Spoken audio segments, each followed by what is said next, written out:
it at his height. Chloe screamed. Ethan doubled forward, blood streaming from his temple. He roared, closed the gap in 2 steps, and wrapped his hands around my throat, slamming me against the wall. Then, from the far corner, a figure dragged himself across the floor. My father, one leg bent at the wrong angle, crawling toward us on sheer will alone. He threw himself into Ethan and broke his grip. You animal! The words died in his throat. His hand went to his chest. He fell. The night before our wedding, Ethan entered Chloe's elite husband selection. He won. He slid our engagement ring onto her finger and held her hand up like he just won a lottery. This is the kind of woman I deserve! After the live stream cut, he called me. Chloe's willing to overlook our engagement. You can stay on as my mistress. Play it smart. Once she's pregnant, I'll bring you in for her recovery. My jaw locked. Not a single word came out. Then came the sound of rustling fabric through the phone. I listened. Then I laughed. Ethan's voice turned to ice. What's funny? Everyone in this city knows you are but my plaything. You have no other choice. He had no idea I would never be his mistress. And even less idea that just yesterday, Chloe's older brother had come to find me himself, with a betrothal gift 10 times anything the Harringtons could offer. The living room, the kitchen, the balcony, every surface bore the sounds from the bedroom continued. Ethan, 5 years with Elena. Can you really just let that go? Ethan held Chloe steady, each word deliberate. If you hadn't made me wait 5 years for your stupid lottery, I never would have agreed to be with her in the first place. Chloe's eyes curved. Really, I don't believe you felt nothing for her. Ethan laughed. You don't know. Every time I held her, I kept her facing away from me. The moment I saw her face, I couldn't even get hard. He kissed her smoothly, his gaze going warm. She is at most a doll. I pressed my lips together, tilted my head back, blinked furiously. I had believed, foolishly, that he'd loved me, at least a little. I never imagined I was just a sex doll for the 5 years he spent waiting for her. I pushed the door open and met Ethan's eyes directly. Deliberate, almost daring, as he moved with exaggerated intent. Finally came to your senses? He was breathing hard, smug. Getting back in isn't going to be easy anymore. Get on your knees. You can get up when we're done. I kept my voice steady. Ethan, I'm here to collect my things. We're done. Ethan pulled away and looked at me like I'd told a joke. Everyone in this city knows you've been chasing me for years, begging me to be with you, begging me to want you, begging me to marry you. And now you're done, Elena. Do you even believe that yourself? I didn't want to argue. I started quietly gathering my things. When he saw I wasn't performing, something in his face went hard. He crossed the room and grabbed my wrist. What is this? Do you have any idea who you are? How could you ever compare to Chloe? Your family's entire net worth doesn't cover 2 of her handbags. What's wrong with me choosing her? Blame your parents for being useless. Blame yourself for being born into the wrong family. I'm getting married and I still offered you a spot as my mistress. What more do you want? My eyes burned. I wrenched my wrist free. I told you. We're done. Ethan laughed, sharp and short. Fine. Have it your way.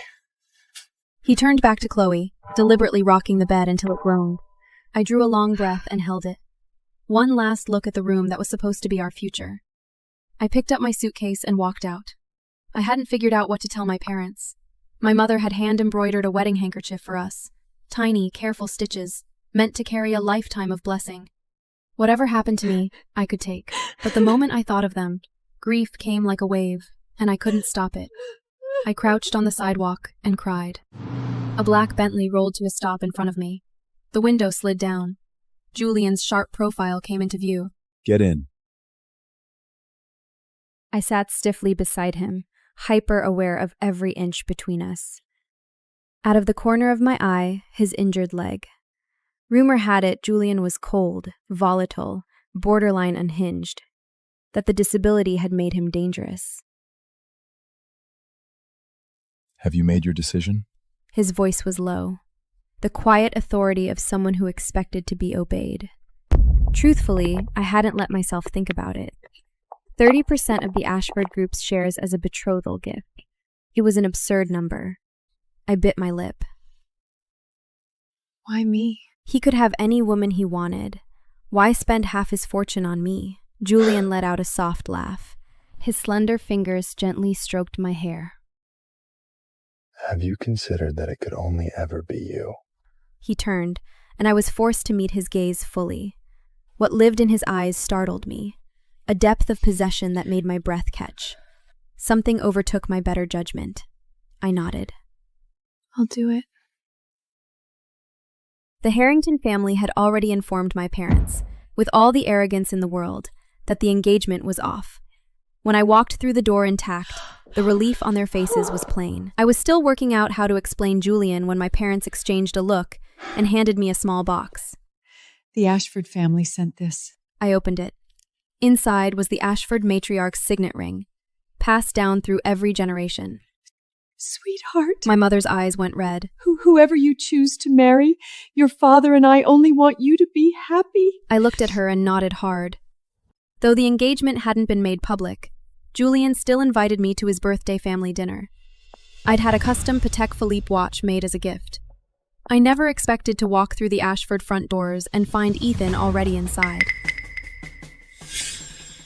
The moment he saw me, his pupils shrank. He lunged forward and yanked me into a corner. Elena, are you out of your mind? This is Julian Ashford's birthday dinner and you snuck in here. Chloe and I already announced our engagement. Making a scene at the Ashford estate isn't going to change anything. It'll just make me hate you more. Do you understand? His self-importance was almost impressive. I was about to correct him when his eyes dropped to the gift in my hands. He rolled them with theatrical exhaustion. Here we go again. You do the same thing every time we fight. You cry, you apologize, you show up with a gift, then you strip and lie on the bed like a dog. Can't you try something new? I know marrying me has always been your dream, but you can't live in a fantasy, Elena. Getting you a spot as my mace is genuinely generous of me. Learn to be grateful. And once Chloe's pregnant, you can come help with her postpartum care. If Chloe likes you, the Ashford family might throw you enough to set your family up for life. I had heard enough. Ethan, I am not here to be your mistress, and that gift is not for you. His expression shifted. Before I could react, he tore the box from my hands and ripped it open. Give it back! I told you it's not for you! I lunged. He shoved me to the ground with one foot and lifted the watch into the light. Huh. The size is perfect. Still claiming it's not for me, playing hard to get now. My eyes burned as I scrambled up. Give it back. Ethan raised his arm high, cold amusement all over his face. Keep throwing your little tantrums, Elena, and you can kiss the mistress off for goodbye. What exactly is going on here? Chloe's voice, directly behind me. Ethan's arm dropped. A flicker of panic crossed his face. Chloe, what are you doing down here? My brother came down to meet someone personally. Chloe's eyes moved between us, sharp and cold. Of course I followed. I didn't expect to find you two flirting. Ethan moved quickly to her side. She showed up begging me to take her back. She even brought a watch as a peace offering. I was the only thing stopping her from barging into the party and causing a scene. To prove it, he unclasped the watch and held it out. Chloe took it. She looked at it with open contempt. This is what you show up with, Elena? This quality? She flipped it over and let it fall. Then she drove her stiletto heel directly through the crystal face. It shattered like a spider's web. Tears broke free before I could stop them. You want to compete with me? Know your place. Something snapped. I flew at her and slapped her across the face. You had no right! That was mine! Chloe screamed, hands flying to her cheek. You hit me! You actually hit me! Ethan shoved me backward and rushed to check her face. Chloe raised a hand. Her bodyguards pinned my arms behind me. She looked up at Ethan, slow and deliberate. Ethan, she hit me. What are you going to do about it? Before I could process what was happening, Ethan turned and slapped me across the face. My left cheek ignited. I tasted blood at the corner of my mouth. Let go of me, Ethan! That gift was never for you! I've been too lenient with you. This is what you've earned. And then he just kept going, one strike after another. At some point, I started losing track. The ringing in my ears swallowed every other sound.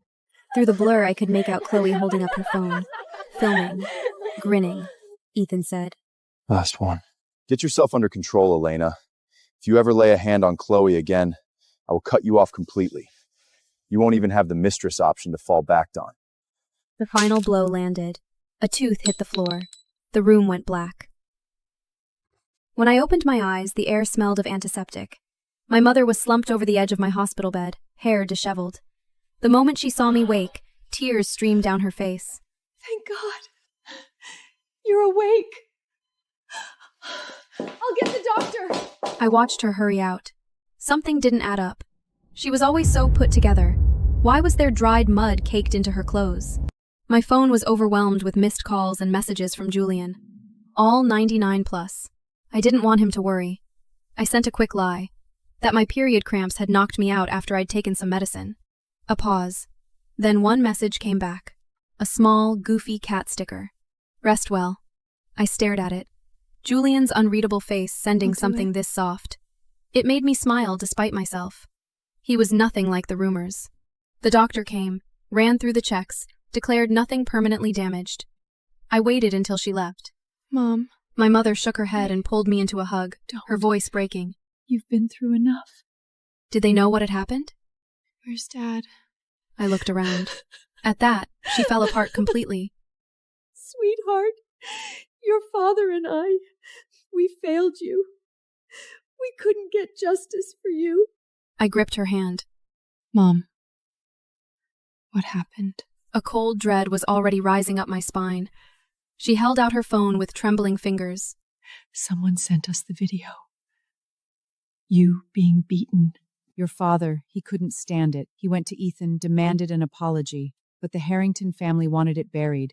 They threatened him, told him to delete the footage and keep his mouth shut. You know your father. He refused. And then Her hands were shaking too badly to hold the phone steady. they broke his leg, Elena. Dragged him inside, and they're holding him. They said they won't release him until Ethan and Chloe's wedding is over. The blood drained from my body. Call Julian! I was on my feet before the thought had fully formed. I told my mother to call Julian. Then I ran straight for the Harrington estate. I hammered the doorbell like I was trying to break it. My heart was slamming against my ribs. My father had a severe heart condition and high blood pressure. He could not survive this. The door swung open. Chloe stood in the frame, wearing a silk robe, watching me with lazy amusement. Oh, back again. I shoved past her and walked straight in. Ethan was shirtless in the hallway, glaring at me. What is wrong with your family? You all just take turns showing up to harass me? Where is my father, Ethan? Ethan pulled Chloe into his side, entirely unbothered. Relax. He's my former father-in-law, technically. I got him a doctor. We'll let him go once Chloe and I are married. Release him now, or I go straight to Julian. My hands were locked into fists. I didn't look away. Ethan's lip curled.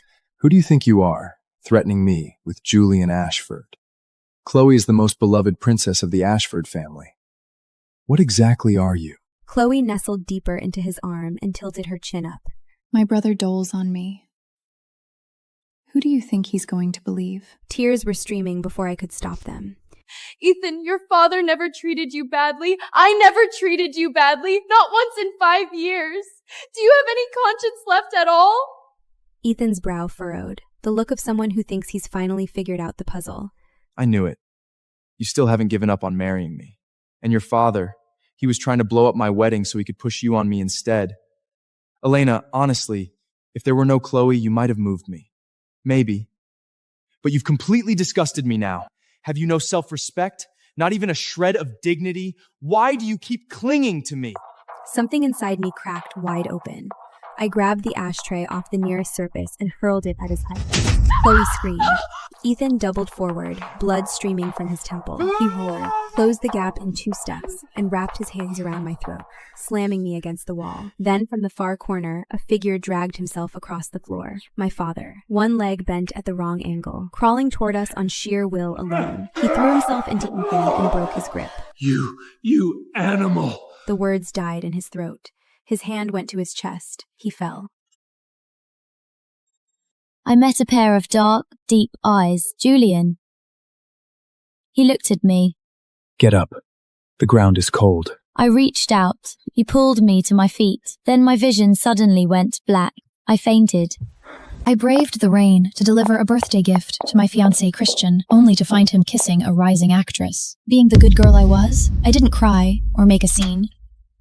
Christian, we're calling off the engagement. I announced the engagement was off and walked away without looking back. The next time we met, I was wrapped in Julian's arms, Christian's mortal enemy, the most powerful man in the city, our fingers interlocked. Christian stared at my face, eyes bloodshot. Vivian, I forbid you from being with another man. Today was Christian's birthday. Last night I refused him in the final shot again, because I wanted to save our first time in our wedding night. Hope this gift will mend it. I was soaked to the bone, gift in hand, just about to push open the private room door, when I stopped. Through the gap, I saw Christian kissing a woman, their tongues intertwining. Her bra almost falling off, and his lower part clearly... Mr. Blackwell really has it all, a beautiful fiancé at home and never short of women when he's out. Christian lifted his head from her bosom. The woman in his arms flushed red. How could I ever compare to Miss Hartley? She's so beautiful. She lit a cigarette and kissed the first smoke into his mouth. Beautiful or not, I'm bored of that stupid prude. Laughter erupted inside the room. Exactly! A boring beauty who doesn't know how to please a man in bed. Christian bit down on his cigarette. Marrying her would just be keeping a display piece around. But she is different. Gosh, I can't get enough of her lips. I mean, down there. I tightened my grip on the gift box. The sharp edges cut into my skin. Blood beaded up. He was the one agreeing to us postponing the sex to our wedding night. He said I was the purest girl in the whole world, but turned out I was just a laugh. My heart ached. I pushed the door open and walked in. Every pair of eyes turned to me. The air went still. I fixed my gaze on Christian, throat dry. Christian was at first taken back, but as that woman to look me in the eye. Christian, do you really not want to marry me that badly? He avoided my gaze. Vivian, whether I want to marry you or not, don't you already know the answer? You don't know about man. I lowered my eyes. I pointed at her. And she does? And about to come at the woman who just can't keep her hands off my man. Just then, Christian slapped me to the ground. Don't you dare touch her. Dirty rainwater dripped from the hem onto the floor. After a long silence, I wiped the tears from my face. Fine. I'll give you what you want.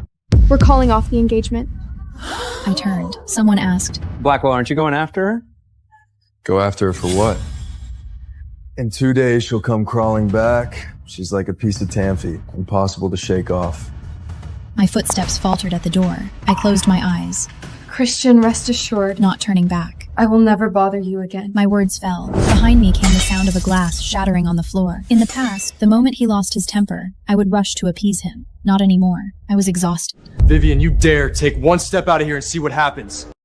I walked out without hesitation. My phone buzzed. It was Julian, the richest man in the city who just won't stop chasing after me since we met. Could you pick me up? I have thought about the contract marriage. And? I will do it. I stepped out of the club and looked down at the gift box in my hands, a Patek Philippe watch. Christian loved this model. I had gone out of my way to have someone buy it for me. Christian and I were childhood sweethearts. Our engagement had been set since we were young. One afternoon after school, I was nearly accosted by two delinquents. They had ripped my uniform. Christian was the one who saved me. After that, I was certain about him. Everyone knew I couldn't leave Christian, that I was devoted to him completely. I believed I would spend my whole life with him. I never thought a whole life could be so short. I dropped the watch into a trash can. The watch, I didn't want it anymore. Christian, I didn't want him anymore either. I took out my phone and posted a statement on social media, declaring that Christian and I had broken up and the engagement was dissolved. The moment I posted it, a friend sent me a video. She said she had run into Christian cheating and told me to come confront him. In the video, Christian had throwing boulder.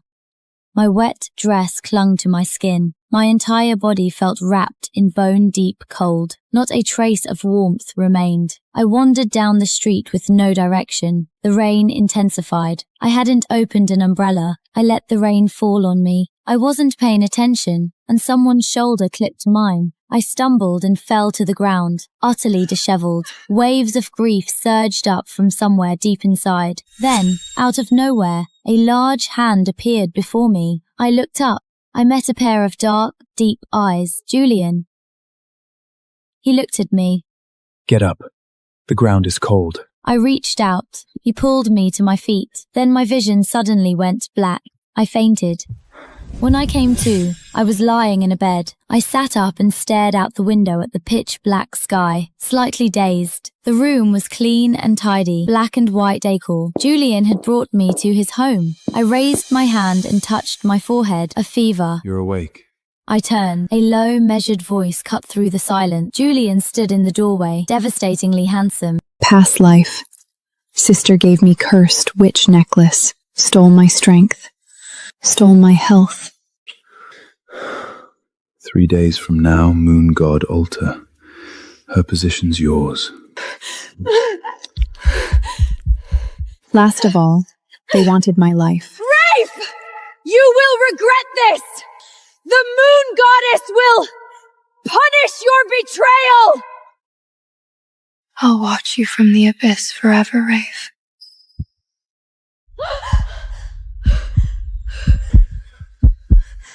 Hello, Lennon. What's wrong with you? Looking around at everything, I know the moon goddess gave me a second chance. But she's here again, with that cursed necklace. This was my mum's. May it bless you and the Alpha King forever. Thanks for the gift. But rumor is shadow witches make luck-stealing necklaces out of their mom's souls. That witch reeks. You lowly lackey! How dare you slander me! Stop! Some Omega servant dares to defy me at my anquet. Seize her! 100 flaps, then throw her into the death cell. That familiar hatred in his eyes. I know. He's returned from hell, just like me. King, he's an elder council messenger. Insulting him defies the council. This matter must be brought before them. Your Majesty! That's all lies! The council will find out. He lies, I hang him. But what if he's not?